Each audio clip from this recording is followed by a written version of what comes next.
Welcome DCP Rajshekhar आजाद, welcome.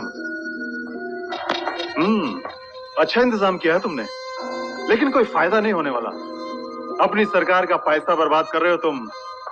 ये special officers, special cell, tight security, waste, total waste. तुम मुझसे कोई सुराग या कोई सबूत हासिल नहीं कर सकते, अभी नहीं, कभी नहीं।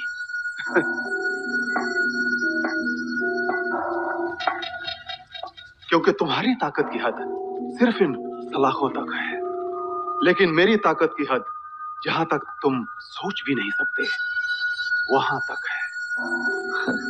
है नहीं थी कल तक, अब तेरी हद इस जगह तक ही है और तुझे बाकी की जिंदगी जो बहुत कम बची है यहीं गुजारनी है।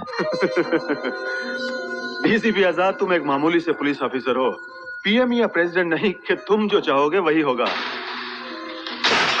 लेकिन मैं जो चाहूं वो कर सकता हूं, क्योंकि मेरे पास मैन पावर है, मनी पावर है। मैं तो जब चाहूं यहां से बाहर जा सकता हूं। वसीम खान, ये तेरी खाला का घर नहीं है कि तू जब चाहे आए जब चाहे चला जाए।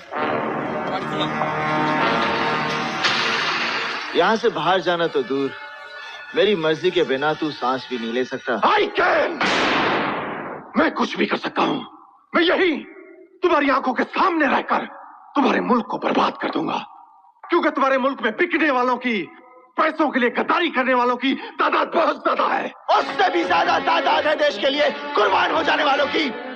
चाहे हमें एक वक्त की रोटी ना मिले, बदन पे कपड़े ना हो, सर पे छत ना हो, लेकिन जब देश की आन की बात आती है तब हम जान की फांसी लगा देते हैं। और ये बात हम तुम्हें कितनी बार बता चुके हैं, 65, 71 और कारगिल में भी। भूल गए? कुछ नहीं भूले हैं हम। तुम लोगों का दिया हुआ एक एक जख्म अभी तक हरा है, और इसलिए हमने फैसला किया है कि तुम लोगों के साथ सरहद पर नहीं लड़ेंगे हम। अब हम भीतर घुसकर हिंदुस्तान के टुकड़े टुकड़े करेंगे।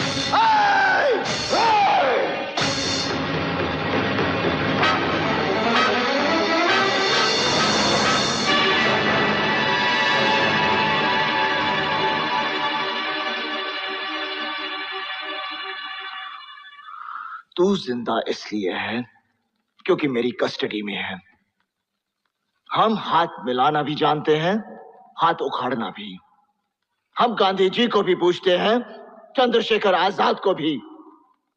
मैं भी पहले प्यार से समझाता हूं, फिर हथियार से। तू किस तरह समझना चाहता है, फैसला कर ले।